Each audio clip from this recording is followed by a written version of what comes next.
नमस्कार, सुप्रभात। आइए आज के सेशन की शुरुआत करते हैं। आज के सेशन में मध्य प्रदेश के मेलों के विषय में हम चर्चा करने वाले हैं, तो ध्यान पूर्वक सुनिएगा। आइए शुरू करते हैं। सिंहस्थ मेला, नोट्स भी बनाते रहिए। सिंहस्थ मेला पौराणिक कथाओं के अनुसार समुद्र मंथन के समय जिन जिन स्थानों पर अमृत कलश के अंदर रखे अमृत अर्थात जिन जिन स्थानों पर अमृत की बूंद गिरी, उन उन स्थानों पर कुंभ मेले का आयोजन किया जाता है। यानी कि जहाँ जहाँ पर अमृत की बूंद गिरी, उन उन स्थानों पर कुंभ मेले का आयोजन किया जाता है। ठीक है, पहला पॉइंट क्लियर हुआ। ओके, अब किन किन स्थानों पर होता है यह भी देख लेते हैं। अगर 4 जगह हैं, कौन कौन सा है? नासिक महाराष्ट्र में, उज्जैन मध्य प्रदेश में, प्रयागराज जिसे पहले हम क्या कहते थे, कमेंट बॉक्स में लिखिए, मैं ही बता देता हूँ, इलाहाबाद कहते थे। और अंत में आता है हरिद्वार उत्तराखंड में। कौन कौन से 4 स्थान हैं? नासिक, उज्जैन, प्रयागराज और हरिद्वार। याद रखना है, दक्षिण से उत्तर की ओर जाना है। ओके, आगे बढ़ते हैं। इस मेले का आयोजन सूर्य के मेष राशि में एवं बृहस्पति के सिंह राशि में प्रवेश करने के समय होता है। यानी कि किस समय के दौरान इसका आयोजन होता है? तो जब सूर्य मेष राशि में प्रवेश करेगा। मेरा नाम अजय पाटीदार है। मेष राशि, मेष राशि अर्थात मुझे इतना, जैसे आपका नाम अजय पाटीदार है तो इतना याद रख लेना कि मेरा नाम अगर अजय पाटीदार है तो मेरी मेष राशि है। और हमने पढ़ा था कि सिंहस्थ कुंभ मेले का आयोजन कब होता है? तो जब सूर्य मेष राशि में पहुंचता है, सूर्य। और जब मेरा जॉब लग जाएगा, मैं बहुत बड़ा अमीर आदमी बन जाऊंगा, तो सूर्य की तरह चमकूंगा ना। कहते हैं ना, सूर्य की तरह चमकने के लिए सूर्य की तरह जलना होता है। तो जब सूर्य मेष राशि में प्रवेश कर जाएगा एवं बृहस्पति सिंह राशि में प्रवेश कर जाएगा, तब इस मेले का आयोजन करते हैं। ये कंडीशन है ऐसी। दूसरा है कि प्रत्येक 12 वर्ष के अंतराल पर पुनरावृत्ति होती है। अब पुनरावृत्ति कैसे होती है, बहुत सारे बच्चों का डाउट होता है, इसलिए आज इसको पूरा ही सोल्व कर देते हैं। मान लेते हैं कि 2001 में उज्जैन में सिंहस्थ मेले का आयोजन हुआ था। क्रम गलत हो सकता है, लेकिन आपको समझाने के लिए ये पर्याप्त है। मान लेते हैं 2001 में सिंहस्थ मेले का आयोजन हुआ था उज्जैन में। अब 2001 से 2002, 2003 छूटेगा, फिर 2004 में अगली जगह होगा, फिर 2 साल छूटेंगे, फिर अगली जगह, फिर 2 साल छूटेंगे, फिर अगली जगह। यहाँ हुआ, यहाँ हुआ, यहाँ हुआ, यहाँ हुआ, और फिर 2 साल के बाद यहाँ हो जाएगा। अर्थात ये 12वें वर्ष, 2 साल की गैप के बाद तीसरे वर्ष, और प्रत्येक 12 वर्ष के बाद पुनरावृत्ति होगी। पुनरावृत्ति अर्थात एक ही जगह पर पुनः मेले का आयोजन होगा। इसमें कोई डाउट हो तो पूछ लेना कमेंट बॉक्स से। अब जो इंपॉर्टेंट क्वेश्चन है कि उज्जैन में पुनः सिंहस्थ मेले का आयोजन कब होगा? क्वेश्चन इंपॉर्टेंट है, उत्तर दे देते हैं कि 2016 में हुआ था। अब दिमाग लगाओ, सोचो 2028 में होगा। कब होगा? 2028 में। क्यों होगा? क्योंकि 12 साल बाद पुनः एक ही जगह पर सिंहस्थ मेले का आयोजन होता है। हमारा उद्देश्य है कि आप जो भी चीज़ें एक बार पढ़ लें, उसे पढ़ लें और याद रख लें। दोबारा याद करने की ज़रूरत नहीं है। हाँ, रिवीजन बहुत ज़रूरी होता है, आप करते रहिए। तो स्पष्ट है कि 4 जगह मेलों का आयोजन होता है। पुनरावृत्ति प्रत्येक 12 वर्ष के बाद होती है। और आयोजन कब होता है? तो सूर्य के मेष राशि में एवं बृहस्पति के सिंह राशि में प्रवेश करने के बाद होता है। और उज्जैन में कब होगा? तो 2016 में हुआ था और 2028 में होगा। समझ गए? अब अगला है संत सिंगाजी का मेला। संत सिंगाजी का मेला मुझे भी याद करने में बड़ी तकलीफ हुई थी, तो मैंने कुछ ट्रिक बनाई थी, आपको भी बता दें। संत सिंगाजी का मेला, सिंह देखे हैं गाय भैंसों के, संत सिंह याद करने के लिए किसी भी धर्म की भावनाओं को ठेस पहुंचाना हमारा मूल उद्देश्य ना कभी था ना कभी रहेगा। संत सिंगाजी का मेला, सिंगाजी, सिंह आ गए, खरगोन में है। जिले का नाम कौन सा है? खरगोन में, अर्थात जिस गाय भैंस की हम बात कर रहे हैं उसके सिंग होते हैं। तो जब पैरों में आप देखोगे तो उसके खर भी होते हैं, जो पैरों में होता है ना जिनसे वो चलती है, नीचे नीचे के इतना सा भाग, उसे बोलते हैं खर। क्या बोलते हैं? खर। तो उस खरगोन, खर से याद रखेंगे खरगोन, सिंगाजी और खरगोन। कंफ्यूज नहीं होना है, एग्जाम हॉल में यही चीज़ रिपीट करना है कि अगर आ जाए कि संत सिंगाजी का मेला कहाँ पर लगता है, मध्य प्रदेश के किस स्थान पर, किस जिले में लगता है, आप बताएंगे संत सिंगाजी, खरगोन। ओके, आगे बढ़ते हैं। सिंगाजी निर्गुण भक्ति धारा के प्रमुख संत थे। यह भी प्रश्न इंपॉर्टेंट है कि किस भक्ति धारा से इनका संबंध है, तो निर्गुण भक्ति धारा के प्रमुख संत हैं। इन्होंने निमाड़ी भाषा में साहित्यिक भाषा, निमाड़ी भाषा को साहित्यिक भाषा बनाने के लिए 1100 भजनों की निमाड़ी भाषा में रचना की है। 1100 भजनों की निमाड़ी भाषा में रचना की है, यानी इनका निमाड़ी भाषा को साहित्यिक भाषा बनाने में प्रमुख योगदान रहा है। ठीक है,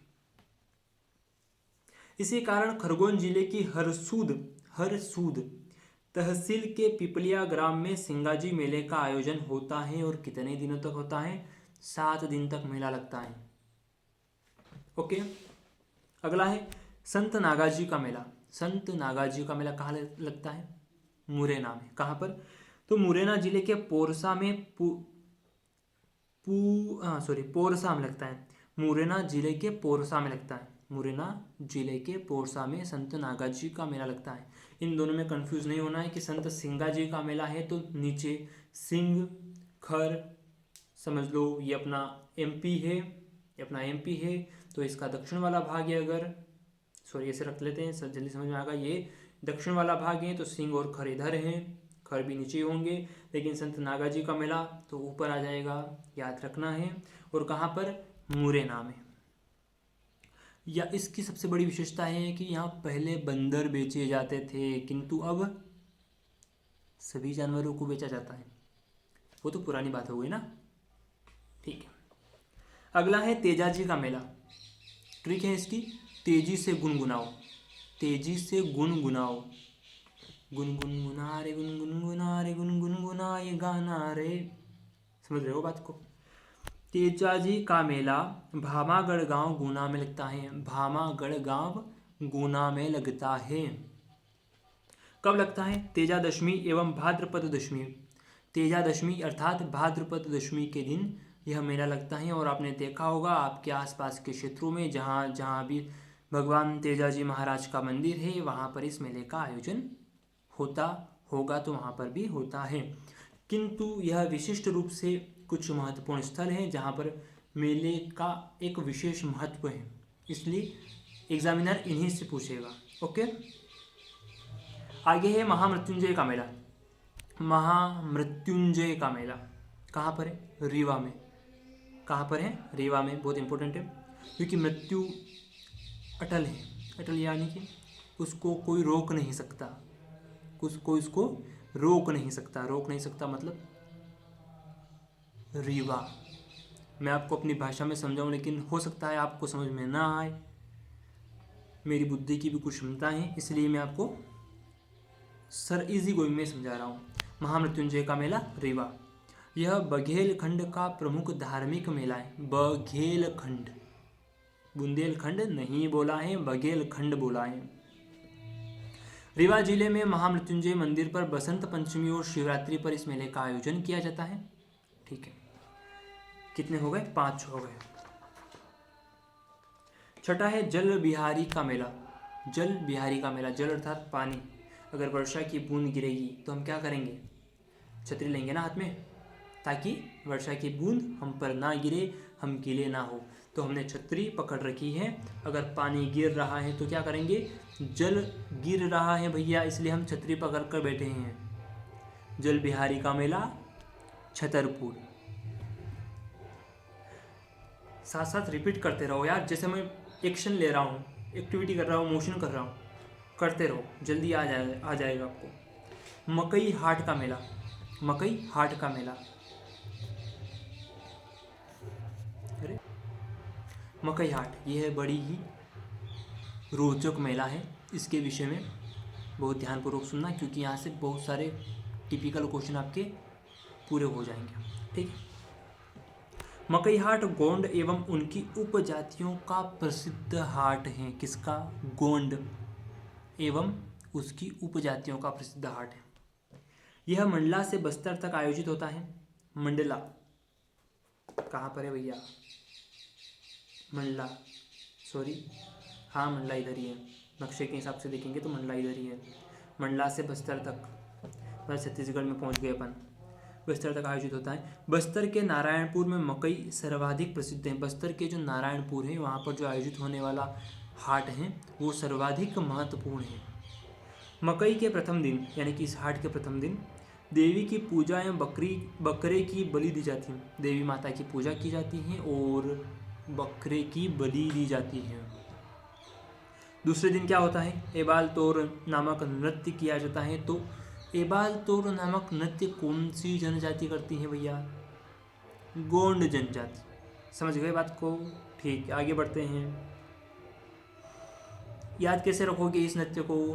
आपने देखा होगा बाल तोड़ होता है बहुत सारे लोगों के। एबाल तोड़, एबाल तोड़ समझना है यार भाई मेरे, कैसे भी समझे, एग्ज़ाम पास करना है। अविवाहित युवक युवतियाँ अपने जीवन साथी का चयन करते हैं। अविवाहित यानी कि जिनकी शादी नहीं हुई है, वो अपने जीवन साथी का चयन करते हैं। जिनमें युवती यानी कि लड़की उपस्थित युवकों में जिसको पसंद करती हैं, जिसको पसंद करती हैं, उसके अलावा शेष युवकों को तंबाकू बांटती हैं। ठीक है। तंबाकू किसको बांटेगी? जो उसको पसंद नहीं है, और जिसको पसंद करती है उसको तंबाकू नहीं बांटेगी। समझ रहे हो? और इसी आधार पर विवाह संबंध स्थापित हो जाते हैं। यानी कि अगर मैं अपना उदाहरण नहीं लेता, मान लो 5 लड़के खड़े हैं, एक ये युवती है। अगर इसने इन चारों को तंबाकू बांट दी है और इस आदमी को, इस लड़के को तंबाकू नहीं बांटी है, तो समझ जाइए कि ये इसको पसंद करती हैं और इससे विवाह करना चाहती हैं, इसलिए इसने तंबाकू नहीं बांटी। ठीक है भाई, आगे बढ़ते हैं। हीरा भूमिया का मेला, हीरा भूमिया का मेला, थोड़ा जोर से बोल रहा हूँ ना, क्योंकि अभी माइक सिस्टम नहीं आया है ना। हीरा भूमिया का मेला कहाँ पर लगता है? ग्वालियर में। एक कहानी सुनाता हूँ, आपको लंबे समय तक याद रहेगी। जैसे कि भगवान कृष्ण के ऊपर कलंक लगा था कि उन्होंने हीरा जो था, किसी क्या नाम था उनका, नाम याद नहीं मुझे, किसी सेठ को मारकर, ऐसा आरोप लगा था कि किसी सेठ को मारकर उन्होंने उसका हीरा चुरा लिया है। तो उस हीरे के कलंक को मिटाने के लिए भगवान को क्या क्या प्रयत्न करना पड़ा, आपने देखा होगा कृष्ण लीला में। किंतु हमें वहाँ तक नहीं पहुँचना है। तो कृष्ण भगवान मूल रूप से क्या थे? एक ग्वाला ही थे ना। ग्वाला, हमारे प्रभु कृष्ण कौन थे? ग्वाला थे। तो हीरा भूमिया का मेला कहाँ पर? ग्वालियर में। कहाँ पर? ग्वालियर में। अगला है मेहर माता का मेला, सतना। अगर आप किसी को बहुत ज़्यादा सताओगे तो वो भगवान के पास जाकर क्या कहेगा? मुझ पर मेहर करो। मेहर यानी कि मेहरबानी करो। तो मेहर माता का मेला कहाँ लगता है? सतना में। इसलिए किसी को सताना नहीं है। अगला है सोनागिरी। सोनागिरी कहाँ पर है भैया? दतिया में। कैसे याद रखेंगे? आपने देखा होगा कोई कोई बहुत ज़्यादा पैसे वाले होते हैं ना, तो वो सोने के दांत बिठाते हैं, सोने का तार से दांत को भी बांधते हैं। क्या याद रखना है? याद रखना है कि सोनागिरी का जो मेला है वो दतिया में होता है, सोने के दांत। ठीक है, आगे बढ़ते हैं। चंडी देवी, चंडी देवी का मेला, चंडी देवी का मेला कहाँ लगता है? सिंधी में। कहाँ?